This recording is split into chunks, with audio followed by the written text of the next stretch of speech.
할렐루야. 우리를 구원하여 주시고 이 자리에 불러주신 하나님을 찬양합니다. 우리를 예배케 하신 하나님을 경배합니다. 우리 살아계신 하나님께 감사의 박수를 올려드리겠습니다. 아멘. 다메섹에서 예수님을 만난 사도 바울은 그 즉시 그의 삶에 놀라운 변화가 일어납니다. 오늘 본문 20절인데요.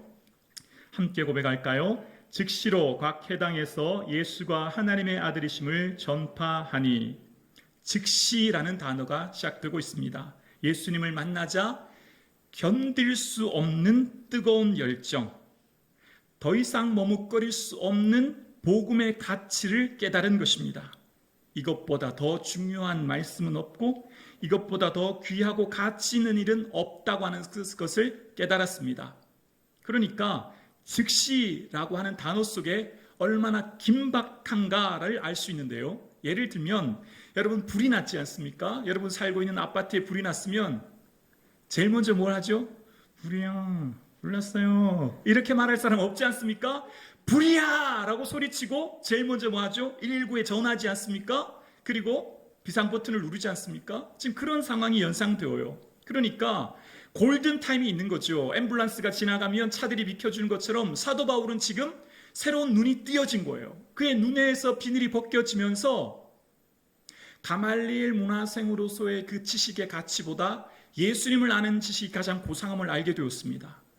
로마 시민권자로서의 살아가는 그 권세보다 하나님 나라의 시민권자임을 알게 되었습니다. 이 세상에 살아가는 표대, 하나님의 부르신 부름의 상이 무엇임을 알게 된 거예요. 그래서 새로운 눈이 열리기 시작했습니다. 그래서 사도 바울의 눈에는 예수 믿는 사람과 예수 믿지 않은 사람으로 그의 눈은 새로운 시야가 띄어진 거예요. 그 눈이 열려진 거예요. 그래서 이전에 좋던 것 이제는 가치 없게 되었고, 이전에 가치 없게 여겨졌던 나사렛에서 태어난 청년 예수, 신성모독죄로 죽었던 그가 하나님의 아들임을 알게 되어 더 이상 머뭇거릴 시간이 없게 된 거예요. 이것보다 더 중요한 일은 없다 생각했기 때문입니다. 그래서 사도 바울의 삶에 지금 즉시라고 하는 단어와 함께 예수님은 하나님의 아들이십니다. 예수님은 우리의 구원자이십니다. 예수님은 우리의 소망이십니다. 할렐루야. 여러분의 인생 가운데 지금 사고나 질병으로 지금의 삶이 마감되어야 한다면 천국에 대한 확신이 있으십니까? 천국에 대한 분명한 믿음이 있으십니까? 예수 그리스도를 믿고 구원받는 믿음이 있기를 주의 이름으로 축원합니다. 세상 가장 귀한 지식이요, 가장 시급한 일이요, 가장 중요한 일은 예수 그리스도 나의 소망 되시며 예수 그리스도 구원 되시며 예수 그리스도가 생명 되심을 끊임없이 묵상하여 놓치지 않기를 주의 이름으로 축원합니다. 그렇습니다. 사도 바울의 인생에 영원한 생명을 얻은 이 사실, 예수 그리스도보다 더 가치 있는 분은 없으며 예수님 안에 소망이 있음을 알았기에 더 이상 그는 머뭇할 여유가 없었던 것입니다. 예수님을 믿고 보니 예수님 안에 놀라운 가치를 깨달은 거예요. 여러분 어떠세요? 여러분 주위에 믿지 않는 사람을 볼 때 이런 애타는 마음이 우리에게 있을 수 있기를 주의 이름으로 축원합니다. 다음이 아니라 지금 즉시의 마음이 있기를 원합니다. 자, 그런데 사도 바울이 말씀을 전하는데요, 사람들의 반응이 21절에 나와요. 21절에 보면 듣는 사람들이 후반절에 이런 얘기를 해요. 여기 온 것은 그를 결박하여 대제사장들에게 끌어가고자 함이 아니냐 하더라. 오해하는 거예요. 사도 바울을 스파이로 생각한 거예요. 그러니까 저 사람이 스파이로 몰래 우리한테 와서 한꺼번에 일망타진해서 모두를 감옥에 데려가려고 하는 것 아닌가라고 하며 예수를 믿는 그 도를 따르는 사람들은, 그리고 많은 사람들을 그를 오해하고 믿지 않은 겁니다. 그럼에도 불구하고 사도 바울의 모습이요, 22절에 나오는데요, 포기하지 않아요. 사울은 힘을 더 얻어 예수를 그리스도라 증언합니다. 그렇게 예수님을 더 힘차게 증언하는데요, 여기서 끝날까요? 아니요. 유대인들이요, 새로운 계획을 세웁니다. 23절에 보면 여러 날이 지나매 유대인들이 사울 죽이기를 공모하더니 그 계교가 사울에게 알려지니라. 그들이 그를 죽이려고 밤낮으로 성문까지 지키거늘 그의 제자들이 밤에 사울을 광주리에 담아 성벽에서 달아내리니라.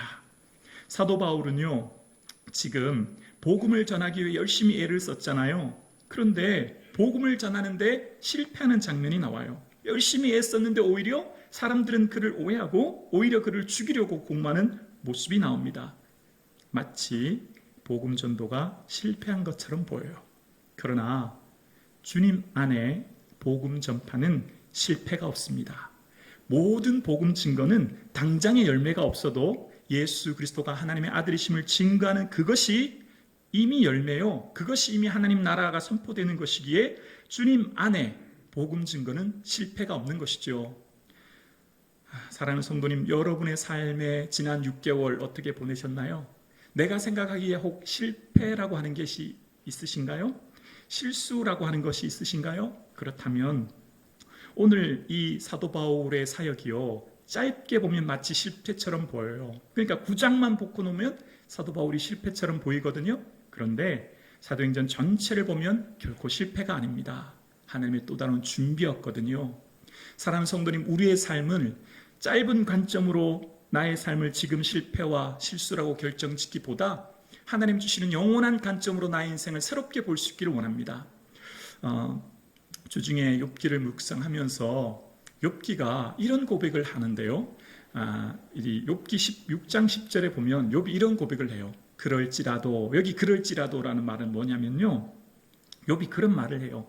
내 괴로움을 달아보면 바다의 모래보다 무거울 것입니다. 너무 고통이 무겁고 힘드니까 그 고백한 거예요. 정말 욥의 고백을 우리가 어떻게 고난을 다 헤아릴 수 있겠습니까? 그런데 무슨 말을 하냐면 그럴지라도, 내 괴로움이 바다의 모래보다 무거울지라도 내가 오히려 위로를 받고 그칠 줄 모르는 고통 가운데서도 기뻐하는 것은, 왜 그 이유가 나와요?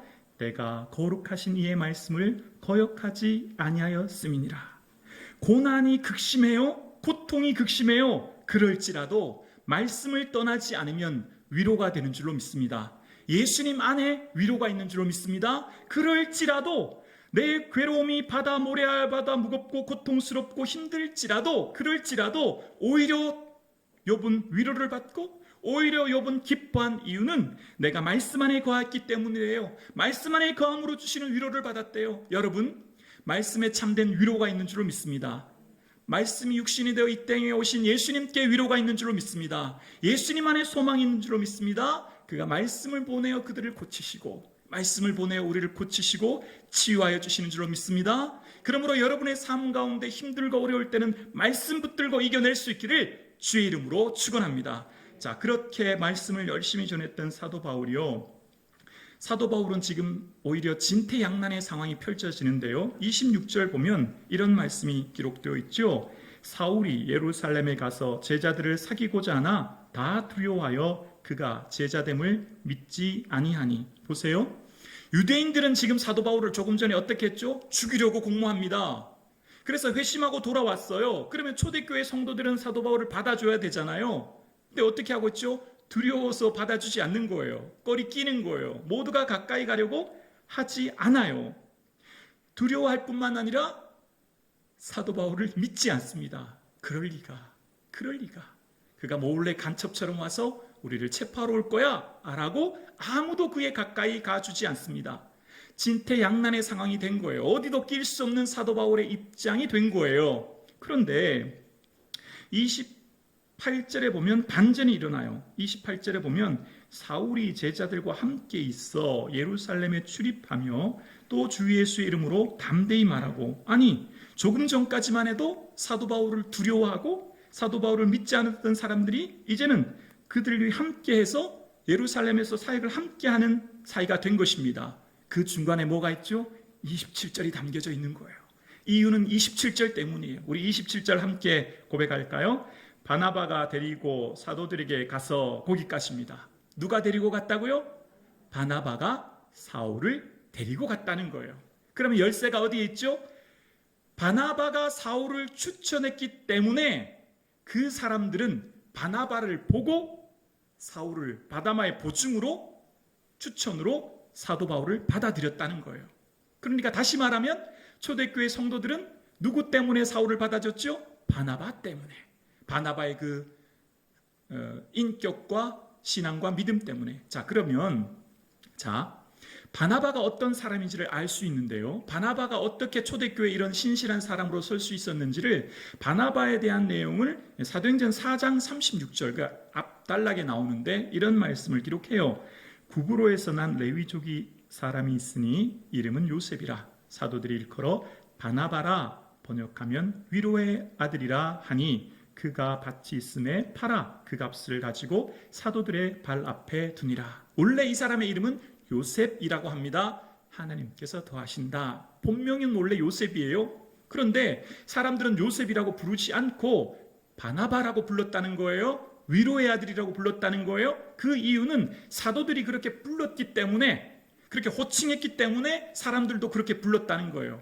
그 이유가 뭐냐면 그가 밭이 있는데 그 밭을 팔아서 그 값을 사도들 앞에 두었기 때문이라는 거예요.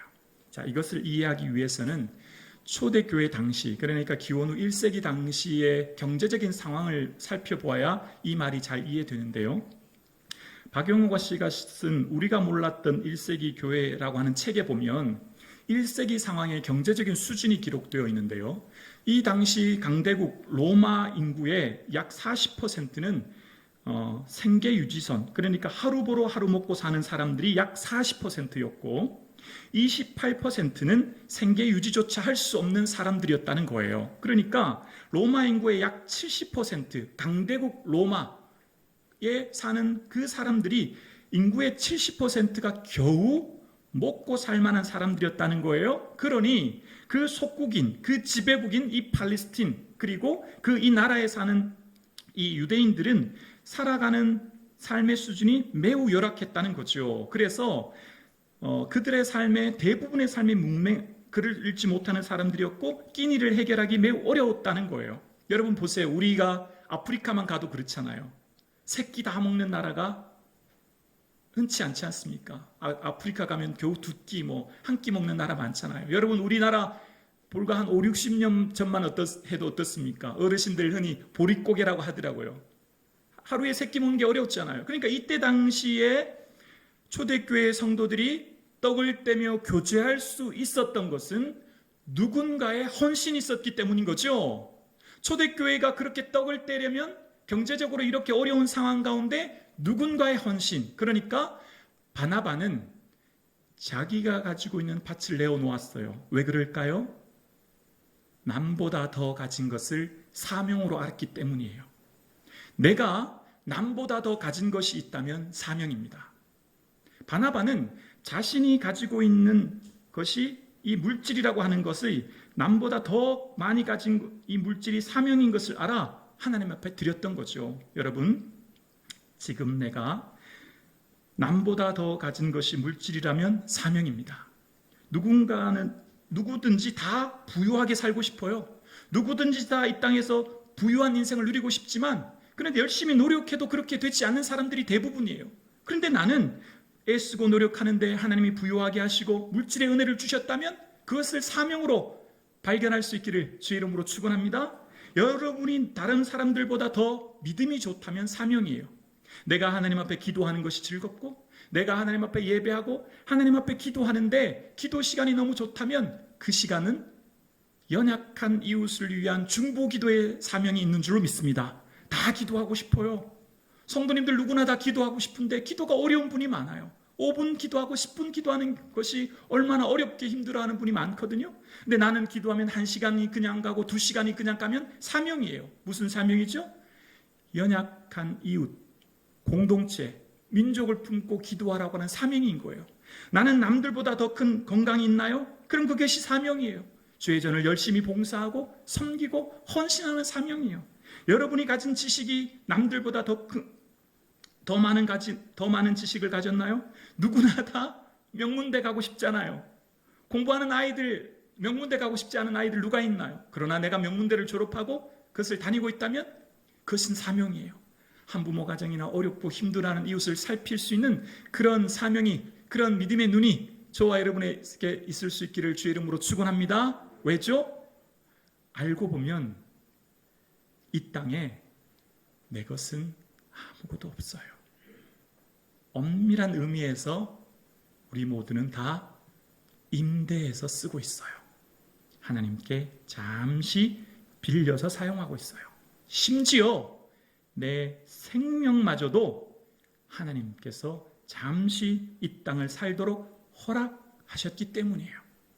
그래서 우리의 삶이 내 영혼을 도로 찾으리니 누가복음 12장에 나오잖아요. 하나님이 언젠가 내 생명을 다시 찾을 그때를 바라보면서 우리는 시간과 물질을 잘 관리할 수 있는 선한 청지기가 될 수 있기를 주의 이름으로 축원합니다. 하나님 한순간 후 부시면 다 사라질 수도 있는 연약한 인생을 기억하여 우리의 모든 생명의 주관자 되신 주님 앞에서 살아갈 수 있기를 원합니다. 그러니까 공동체가 세워지고자 하는 것은요, 세워진 것은 누군가의 헌신으로 세워지는 거예요. 초대교회가 세워진 것은 누군가의 헌신이 있었기 때문이죠. 바나바와 같은 믿음의 사람들이 있었기 때문이에요. 교회가 세워진다고 하는 것, 여러분 오늘 우리가 예배 후 식사를 해도 그렇잖아요. 우리가 식사를 어떻게 할 수 있나요? 헌신하는 식당 운영부 섬김이 분들이 있기 때문에 가능한 것 아닙니까? 우리가 교회 학교에 아이들 맡길 수 있는 것도 섬기는 교사분들이 있기 때문이잖아요. 헌신으로 통하여 공동체가 세워지는 것이거든요. 그래서 초대교회는 이처럼 바나바와 같은 헌신의 사람을 통해 세워졌던 것입니다. 또한 바나바는 사람의 말에 귀 기울인 것이 아니라 성령의 음성에 귀 기울인 사람이었어요. 27절 볼까요?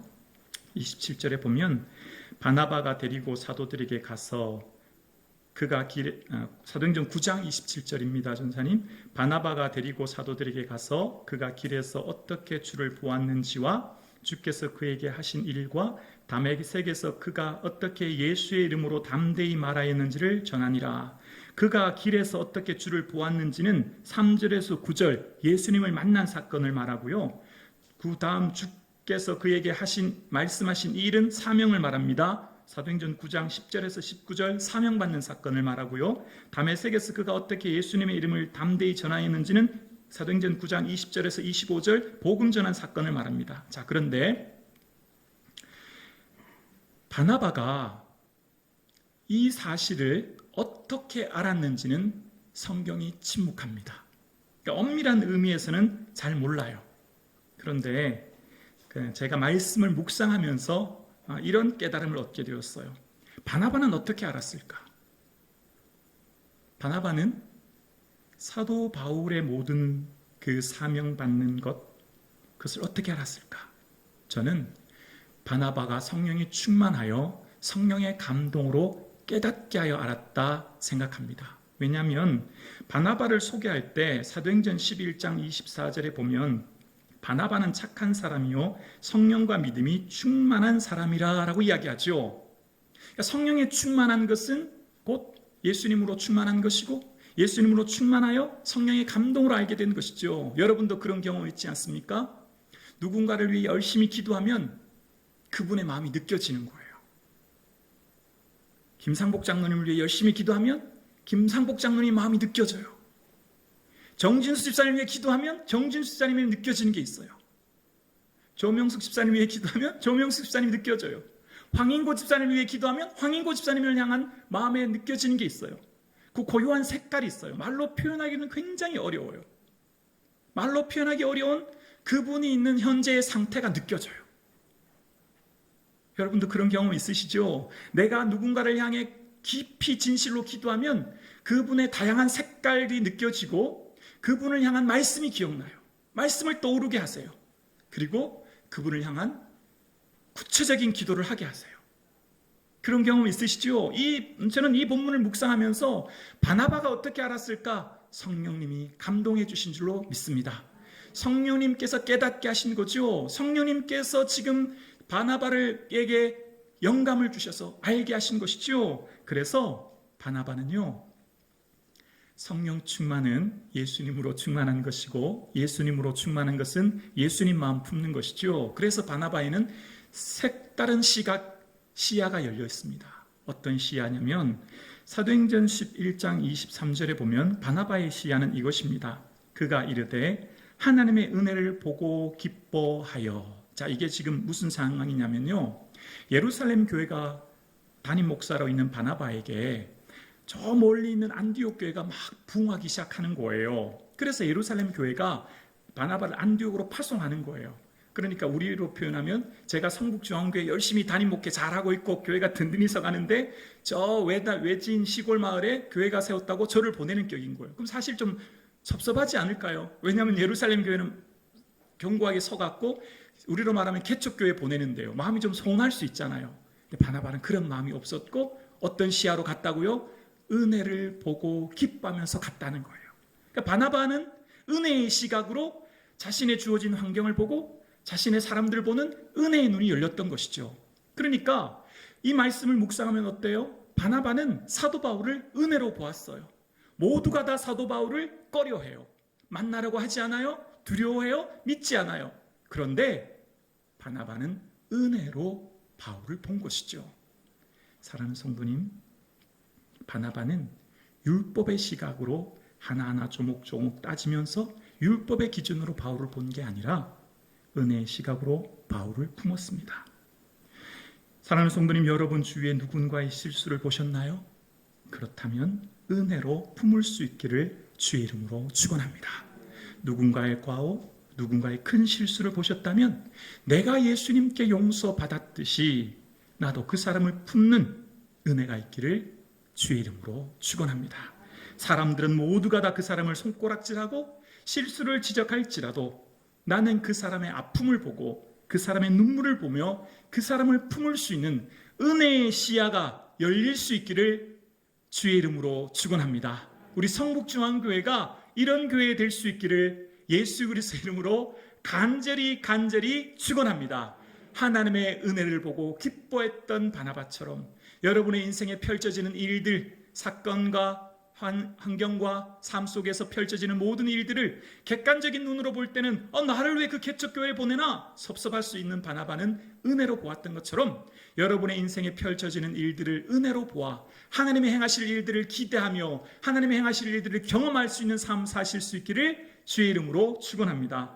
그렇습니다. 바나바는 바울의 입장에서 보았고 바울의 입장에서 그를 용납하게 되었습니다. 바나바는 모든 사람들이 실망하고 모든 사람들이 꺼려하는 그를 품는 바울의 가능성을 보는 사람이었습니다. 바나바는 바울 속에 있는 가능성을 보았던 사람이에요. 30절입니다. 9장 30절에 보면 형제들이 알고 가이사랴로 데리고 내려가서 다소로 보내니라. 바울이 지금 어쩌면 복음에 실패한 것 같아서 진퇴양난인 상황의 바울은 이제 자신의 고향으로 보냅니다. 그런데 여러분, 사도행전 이후에 11장 25절에 보면요, 바나바가 사울을 찾으러 다소로 갔다는 내용이 나와요. 이게 어떤 상황이냐면 바나바가 이제 안디옥 교회를 목회하는데 안디옥 교회가 막 부흥하는 거예요. 엄청나게 성장하기 시작합니다. 그래서 그는 다소에 있는, 그러니까 안디옥에서 학자들은 250km라고 얘기해요. 왕복 500km입니다. 강도의 위험이 있어요. 그런데 직접 가요. 사람 보내지 않습니다. 지금 목회가 바쁜데 그 먼 거리 가려면 최소한의 시간과 강도의 위험이 있음에도 불구하고 그는 직접 가요. 왜 직접 갔을까요? 안디옥에서 250km나 떨어진 먼 다소까지 왜 갔을까요? 바울이 이처럼 귀중하고 소중한 사람이라는 것을 바나바는 몸소 보여주는 거예요. 바나바는 내가 직접 모시고 와야만 하는 이처럼 소중하고 귀한 분입니다 라고 하는 것을 몸소 보여주는 것입니다. 다른 사람 보내도 되지만 직접 가는 거예요. 바나바는 그를 직접 찾아가 데리고 옵니다.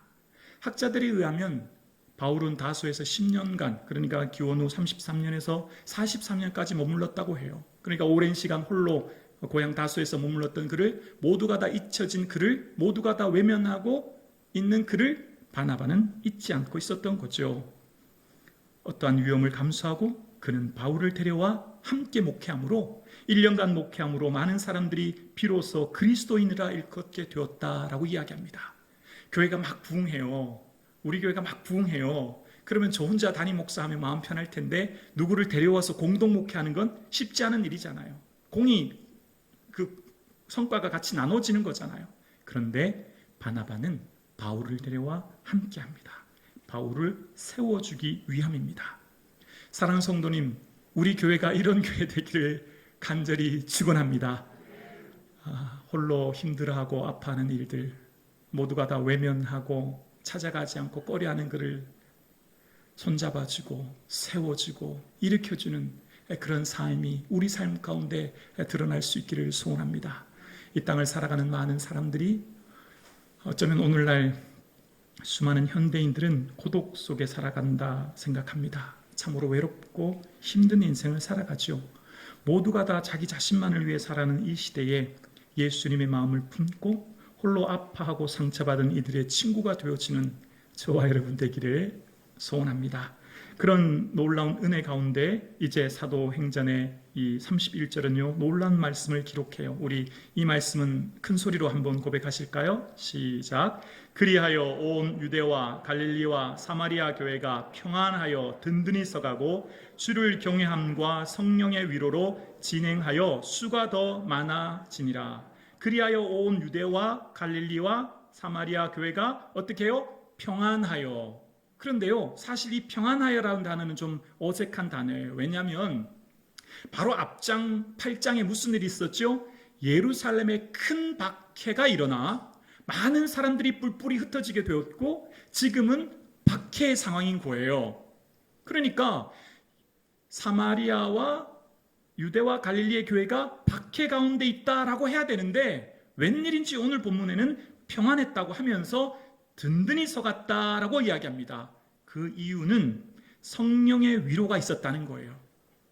여러분,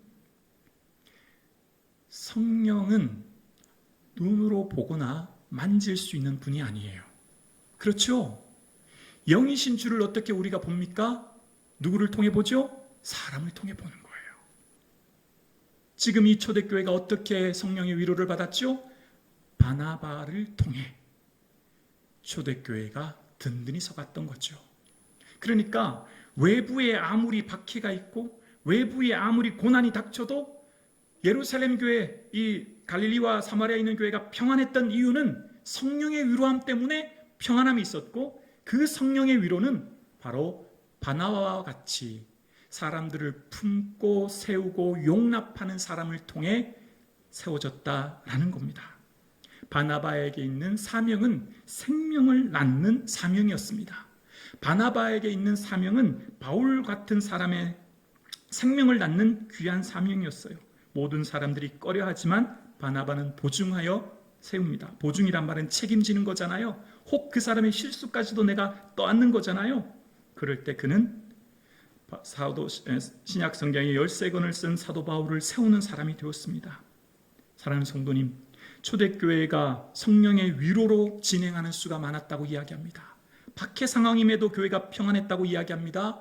바로 바나바와 같은 위로의 사람을 세우심으로 초대교회가 든든히 서갔던 것입니다.